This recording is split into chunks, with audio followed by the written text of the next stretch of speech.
난 HBM 어떻게 될지 모르겠어.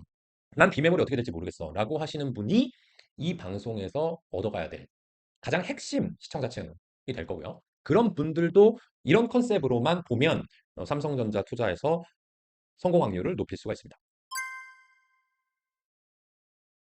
제가 제 유튜브, 개인 유튜브 채널에서 특정 종목의 어, 투자 컨셉을 얘기한다는 거는 처음 있는 일인 것 같습니다. 그래서 음, 가짜는 얘기를 한번 해보겠습니다.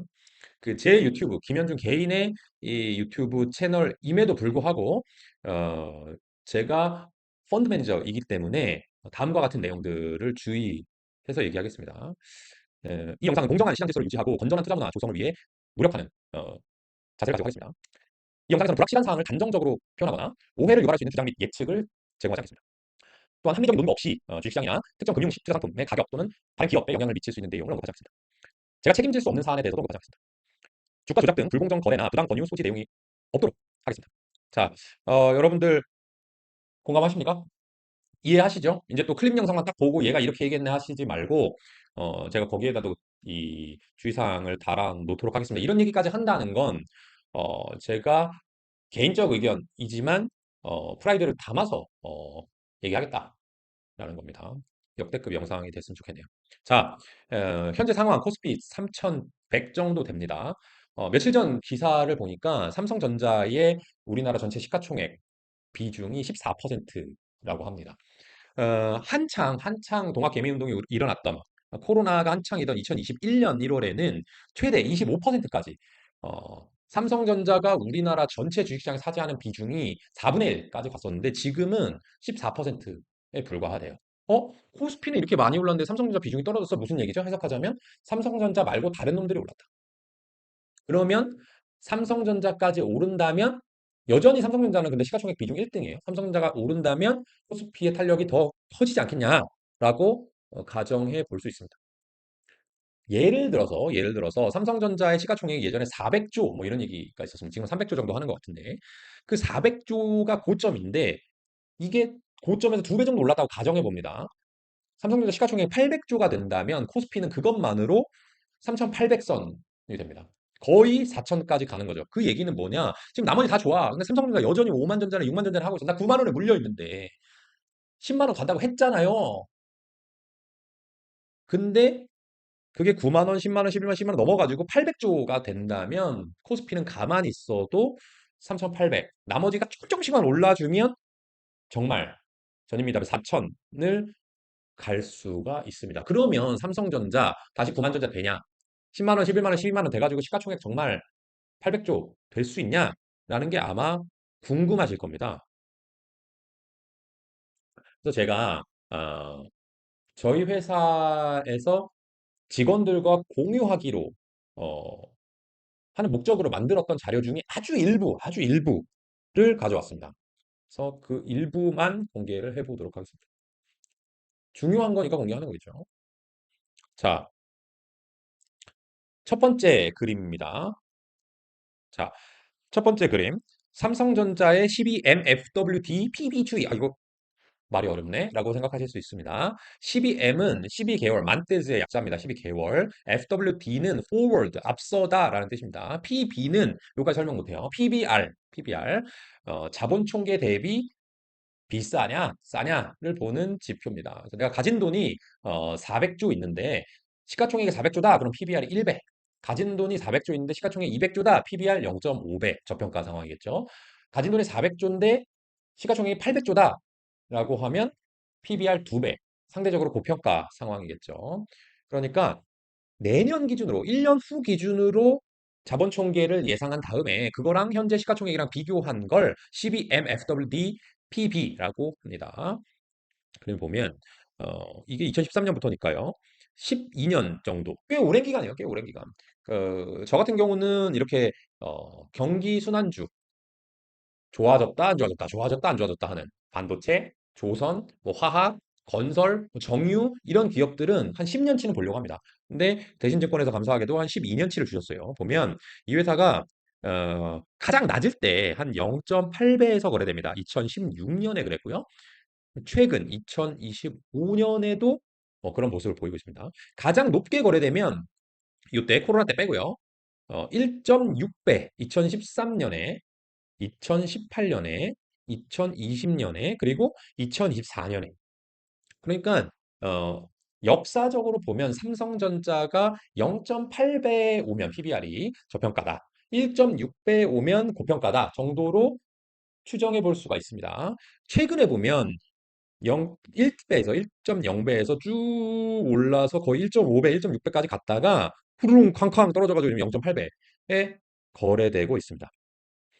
PBR로 보면 역사적으로 저평가다라고 볼 수 있죠. 다음 그림 하나 보도록 하겠습니다. 네.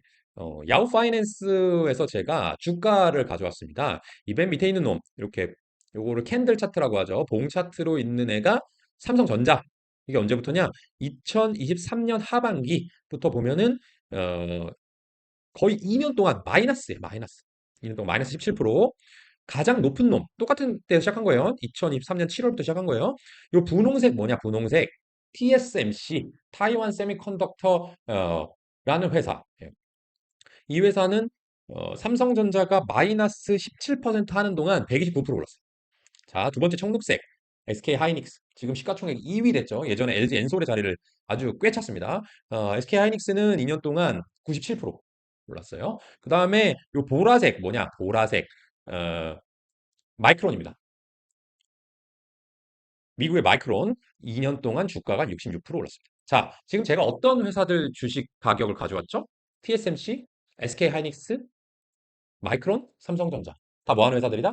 반도체를 직접 생산하는 회사들이다. 반도체는 설계하는 회사가 있고요. 생산하는 회사가 있고요. 뭐 판매하는 회사가 있고 이렇게 나눠질 수가 있는데 일단은 다 생산을 직접 하는 회사들.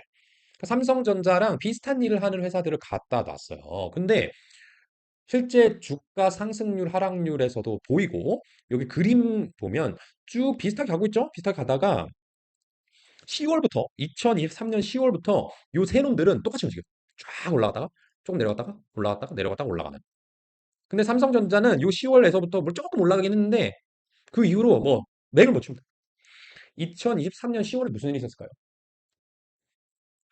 바로 오픈 AI의 챗 GPT가 일반에 공개됐습니다. 그러고 나서 전 세계 주식시장은 다 AI로 빠져듭니다. 인공지능. 아, 이제 시대가 바뀐다. 스마트폰 이후에 10년 만에 또 엄청난 게임 체인저가 나와버린 거죠. 그랬는데 TSMC 뭐 하는 회사죠? 반도체 생산, 수탁 생산을 해요. 얘네들은 설계는 안 해. 누군가가 야, 나 다 설계했으니까 이거 좀 만들어줘. 애플 자체 칩 설계는 합니다. 생산을 TSMC한테 맡겨. 더 중요한 거 엔비디아. 오픈 AI가 챗 GPT를 만들고 모든 빅테크들이 인공지능 서비스 만들었는데 사람들한테 폭발적 인기를 끄니까 그 인공지능 서비스를 잘 구현할 수 있는 엔비디아의 GPU 칩이 필요했던 거예요. 엔비디아 당연히 돈 많이 벌었죠. 주가 엄청나게 올랐죠. 이 차트에 올려놓으면 비교도 안 될 정도 올랐죠. 근데 그거를 생산해줄 놈도 필요하네. 그래서 TSMC 오른 겁니다. 자, 청록색, SK 하이닉스, 보라색, 마이크론, 뭐 때문에 올랐을까요? TSMC는 엔비디아의 GPU 자체를 생산해버려요. 되게 중요한 역할을 하죠. 근데 거기에 여러분들 많이 들어봤을 HBM이라는 반도체, 메모리 반도체가 꼭 필요하다라고 해요. 그러니까 그 반도체가 같이 있어야지만, 엔비디아 GPU랑 같이 있어야지만 빅테크들의 인공지능 서비스에 도움이 되는 거예요. 근데 그 HBM을 누가 만든다? SK 하이닉스가 1등. 전 세계 1등. 전 세계 2등 마이크론. 그러니까 요 놈도 엔비디아만큼은 아니지만 TSMC만큼은 아니지만 주가가 2년 만에 거의 더블 올라 버리는 거죠. 그럼 삼성전자는? 삼성전자가 지금 헤매고 있는 것이 그 HBM을 못하고 있다 보니까 어? 반도체? 인공지능? 나도 하다가 야, 너 꺼져. 너 못하잖아. 너 HBM 못하잖아. 너 엔비디아랑 친구 아니잖아. 하면서 엔비디아랑 짝짝꿍 하는 놈만 주가가 엄청나게 오르고 그렇지 않은 삼성전자는 빌빌 기고 있는 겁니다. 자, 여기까지 이해되셨죠?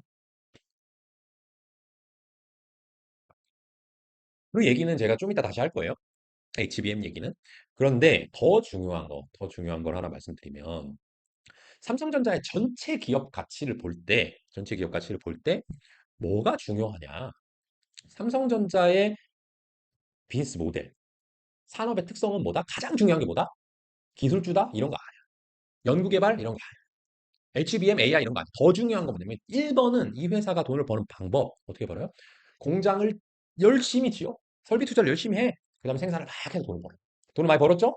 돈 많이 번 걸 가지고 그럼 호황기잖아? 그걸 가지고 다시 다음 설비 투자 연구 개발을 하는 거야. 그러는 동안 시장이 좀 안 좋아지죠? 근데 돈을 많이 써놨죠? 그래 힘들어. 힘든데 시간을 기다리면 다시 돈을 벌게 돼 있어. 왜? 아무도 힘들 때는 투자를 잘 안 해. 근데 이 반도체라고 하는 거는 마치 너무 구태의하는 표현인데 산업의 쌀이라고 그러잖아요. 꼭 필요하잖아. 제가 쓰고 있는 지금 노트북에 들어가죠? 여기 휴대폰에도 들어가죠? 저를 찍고 있는 카메라에 들어가죠? 다 들어가. 그래서 안 들어가는 데가 없어. 그러니까 언젠가는 반도체는 좋아져. 근데 어려울 때 회사들이 투자를 안 하니까 그 다음에 호황기가 또 오는 거야. 이걸 뭐라고 그런다? 경기 순환 업종이라고 한다. 경기 순환 업종. 자, 세 번째 그림 볼게요. 어? 이거 아까 좀 본 그림 같은데? 근데 뭔가 흐릿하네? 아까 보여드린 거죠. 삼성전자 12개월 포워드 PBR 추이. 어디서 만든 거? 대신증권에서 만든 거를 제가 좀 흐릿하게 바꿨어요. 흐릿하게 바꾸고 제가 다른 곳에서 만든 자료 하나를 싹 이렇게 겹쳤어. 싹 겹쳤어. 뭐랑 겹쳤어요? 오퍼레이팅 마진. 오퍼레이팅 마진 뭐다? 한국말로 영업이익률이에요. 영업이익률. 어떻게 됩니까? 2013년부터 보면 쭉 내려갔다가 2015년 저점 찍고 쭉 올라갔다가 2018년, 17년 고점 찍고 다시 쭉 내려갔다가 2018, 19 저점 찍고 다시 올라갔다가 내려갔다가 올라갔다가 어떻게 돼요? 삼성전자의 가치평가 지표 PBR은 삼성전자의 영업이익률과 비슷하게 움직이더라라는 그래프 두 개죠. 제가 삼성전자의 비즈니스 모델 경기 순환이다 말씀드렸어요. 이 경기 순환, 경기가 좋을 때는 영업이익률이 올라가고 그럼 주가도 올라갑니다. 경기가 안 좋을 때는 영업이익률 내려가고 주가도 안 좋습니다. 자, 그러면 2024, 2025 올라가는 국면이었는데 주가만 너무 떨어져 있어. 너무 떨어져 있어. 그러면 두 가지를 가정해 볼 수 있습니다. 첫 번째, 요 영업이익률이 앞으로 떨어지겠네. 그래서 비슷해지겠네. 라고 가정해 볼 수 있고요. 두 번째, 주가가 다시 오르겠네. 왜냐하면 영업이익률이랑 주가랑 같이 가니까. 둘 중에 하나겠죠. 자, 제가 보여드릴 그림은 여기까지이고요. 자, 제가 생각할 때 반도체 업황은 개선되고 있습니다. 2025년에도 2025년 6월에도 좋은 상황이라고 알려져 있습니다. 앞으로 어떻게 될지 잘 모르지만 제가 개인적으로 추측한 바에 따르면 2025년 내내 좋을 가능성이 높습니다. 만약에 반도체 업황이 좋다면 삼성전자의 전체 영업이익률도 더 좋아지거나 지금만큼 유지될 가능성이 있습니다. 왜냐하면 삼성전자는 반도체, 디스플레이, 가전, 스마트폰, 뭐 기타 등등 하지만 대부분을 반도체 중에서도 메모리 반도체가 끌고 가고 있기 때문에 메모리 반도체가 좋으면 나머지도 다 좋고 메모리 반도체가 안 좋으면 나머지가 아무리 잘해도 크게 소용없는 회사입니다. 그래서 제가 요 세부 근거들은 말씀드릴 수가 없습니다. 저희 회사 내부 리서치에 사용할 거기 때문에 그 근거는 말씀드릴 수가 없어요. 그런 것들은 여러분들이 직접 판단을 해 보시고요. 그렇다면 제가 아까 말씀드렸습니다. 어, 삼성전자의 밸류에이션, 삼성전자의 가치평가, 삼성전자의 주가는 영업이익률과 비슷하게 가는데 아주 최근에만 영업이익률이 좋은데도 불구하고 주가가 약세라고 말씀드렸어요. 그런데 여기에서 두 가지 가정을 할 수 있다고 그랬죠. 영업이익률이 앞으로 내려가거나 아니면 주가가 오르거나. 근데 영업이익률이 내려갈 가능성이 저는 낮다라고 판단한다고 했습니다. 그러면 영업이익률이랑 똑같이 주가가 올라야 되는데 왜 주가가 오르다 말았냐? 아까 말씀드린 HBM, 엔비디아랑 친한 관계가 되지 못한 게 첫 번째 이유. 그 다음에 반도체 중에서 비메모리 반도체라는 곳에 적자가 커져서 이렇게 두 가지입니다. 저희는 내부적으로 이 HBM이 어떻게 될지도 공부하고 있고 비메모리가 어떻게 될지 그리고 그것이 삼성전자 전체 기업 가치에 얼만큼 차지하는지도 공부를 하고 있습니다.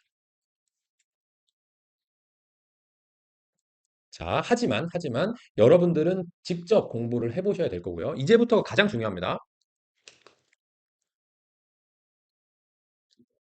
난 HBM 어떻게 될지 모르겠어. 난 비메모리 어떻게 될지 모르겠어. 라고 하시는 분이 이 방송에서 얻어가야 될 가장 핵심 시청자층이 될 거고요. 그런 분들도 이런 컨셉으로만 보면 삼성전자 투자에서 성공 확률을 높일 수가 있습니다. 삼성전자가 엔비디아랑 친하지 않다는 거, HBM을 잘 개발 못하고 판매를 못했다는 것을 모르는 사람이 있을까요? 거의 없을 겁니다. 전문가들은 당연히 잘 알고요. 저도 공부하니까 아, 얘네 잘 못하고 있네. 알고 있어요. 여러분들도 제가 오늘 혹시 이 방송을 안 했더라도 이 방송을 하고 영상을 내리더라도 분명히 어디선가는 들어봤을 겁니다. 야, HBM 잘 안 된대. SK 하이닉스는 잘하고 마이크론도 따라가네. 삼성전자 잘 못한대. 라고 주워 들었을 겁니다. 친구들이랑 분명히 얘기해 봤을 거예요. 모든 사람이 아는 악재입니다.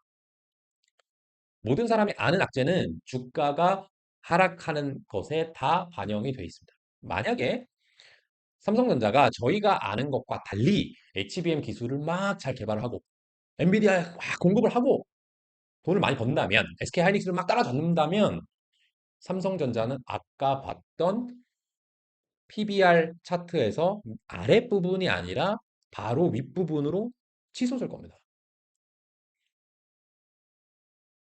안 된다면 여전히 공급을 못하면 여전히 하이닉스만 HBM 잘하면 주가가 더 내릴 확률은 전 낮다고 봅니다. 하나 더 있다고 그랬죠? 비메모리를 잘 못해요. 비메모리. 지금 적자가 많이 나오고 있어요. 비메모리는 이런 겁니다. 첫 번째는 삼성전자 입장에서 삼성전자가 스마트폰, 이건 애플폰입니다만은 이 스마트폰 안에 들어가는 두뇌, AP, 애플리케이션 프로세서라고 하는 칩이 있어요. 그 칩을 삼성전자 핸드폰에는 퀄컴이라고 하는 회사 거를 넣을 수도 있고요. 스냅드래곤이라는 이름이에요. 삼성전자가 직접 만든 엑시노스라고 하는 칩을 넣을 수도 있습니다. 그거는 삼성전자 스마트폰 사업부의 마음이에요. 그것을 개발하는 것을, 엑시노스라는 걸 개발하는 것을 시스템 반도체라고 합니다. 그게 뭔가 생각하는 거, 메모리는 저장하는 거, 시스템은 생각하는 거, 이런 칩을 만드는 게 한 부분이고요. 나머지 한 부분은 아까 TSMC 같은 거. 아, 나는 설계는 안 해, 잘 모르겠어. 근데 고객사가 설계를 해오면 가져와. 그럼 생산은 잘해줄 수 있어. 라고 하는 걸 수탁 생산. 어려운 말로 파운드리라고 합니다. 이 두 가지를 하는데 이 두 가지 다 안 되고 있어요. 여러분들 삼성전자 스마트폰을 쓰시는 분 계시다면 최근 핸드폰, 내가 산 거, 내 최근 폰을 네이버 같은 데다가 갤럭시 S 스펙 뭐 이렇게 쳐보세요. 그러면 이 AP, 어플리케이션 프로세스를 어떤 걸 썼는지 나올 겁니다. 죄다 싸그리다. 퀄컴의 스냅드래곤을 썼어요. 그러니까 아무리 열심히 시스템 반도체 사업부에서 만들어줘도 스마트폰 사업부에서 아예 안 돼. 우리 같은 회사긴 한데 그래도 우리 스마트폰 잘 만들어야 돼. 안 그래도 지금 아이폰이랑 경쟁 심해. 근데 알고 보니 퀄컴의 스냅드래곤이 더 좋아. 이렇게 하고 있죠. 이 수탁 생산을 가장 많이 맡기는 큰 고객사가 1번이 애플, 2번이 엔비디아라고 보시면 되는데 이들이 다 어디다 맡기고 있다? TSMC라고 하는 대만 회사에다 맡기고 있다. 얘네들은 생각을 안 해. 만드는 거에 치중해. 거기에다가 스마트폰을 직접 생산 안 해. 그러니까 애플한테도 욕먹을 일 없고 설계를 직접 안 하니까 엔비디아랑 걸고칠 일도 없는 거야. 한 분야에 막 집중하고 고객을 응대를 잘하니까 TSMC가 잘 나가는 거예요. 근데 삼성전자는 우리도 생산 잘해요 라고 얘기를 하고 있지만 어쨌든 대형 고객사들이 아 모르겠어. 아 기술은 알겠는데 너네 스마트폰 만들잖아. 우리 아이폰이랑 경쟁이잖아. 뭐 자꾸 이렇게 얘기를 해봐. 너네 엑시노스 AP 만들잖아. 우리 퀄컴이랑 경쟁이잖아. 안 돼. 어쨌든 여러 가지 이유로 이 분야가 또 안 되고 있습니다. 심지어는 이 분야는 TSMC랑 비교하면 하늘과 땅 차이 돼요. HBM은 그래도 따라잡을 수 있지 않을까? 야, 삼성전자가 그래도 D램 반도체, 메모리 반도체 지금 몇십 년째 1등하고 있는데 SK 하이닉스만큼 하겠지. 라는 기대라도 하지. 비메모리는 TSMC랑 하늘과 땅 차이야. 그러니까 사람들이 기대한다, 안 한다? 안 해요. 주가에 반영돼 있다, 안 돼 있다? 반영돼 있어요. 그렇기 때문에 이 삼성전자 비메모리 사업부의 큰 적자도 최근 1, 2년간 적자가 커졌어요. 이 큰 적자도 아주 큰 문제가 되진 않을 겁니다. 주가에서. 근데 만약에 적자가 확 축소된다? 예전처럼 흑자로 돌아선다? 라고 하면 그 PBR, 주가가 많이 오를 것이요. 자, 주식이라고 하는 거는 항상 말씀드린 내용입니다. 그래도 정말 중요한 내용이에요. 이거 외워야 돼. 주식은 야, 이거 되면 좋겠다. 야, 이거 잘 되지 않을까? 이거 수출 잘 된대가 아니에요. 주식은 그렇게 하는 거 아니에요. 안 되어도 괜찮아. 안 되면 뭐 어때? 더 내리겠어? 주식은 그런 마음으로 하는 겁니다. 마치 로또를 하듯이. 야, 이거 되면 어떡하지? 야, 나 50억 당첨될 거니까 일단 한 20억짜리 건물 사놓을까? 큰일 나죠? 될 확률이 낮으니까. 근데 어차피 1,000원, 2,000원 사는 거야. 그냥 재미로 사는 거야. 아, 버려도 돼. 없던 돈이야. 나한테 크게 중요한 돈 아니야. 라는 마음으로 로또 사는 거잖아요. 그렇죠? 그러니까 당첨됐을 때 크게 버는 거예요. 주식도 야, 이거 될 것 같아. 야, 이것도 좋고, 이것도 좋고, 이것도 잘 된대가 아니라 야, 이것도 안 되고 저것도 안 되고 그래도 주가가 더 내릴 일은 없네? 라고 할 때 주식을 사는 겁니다.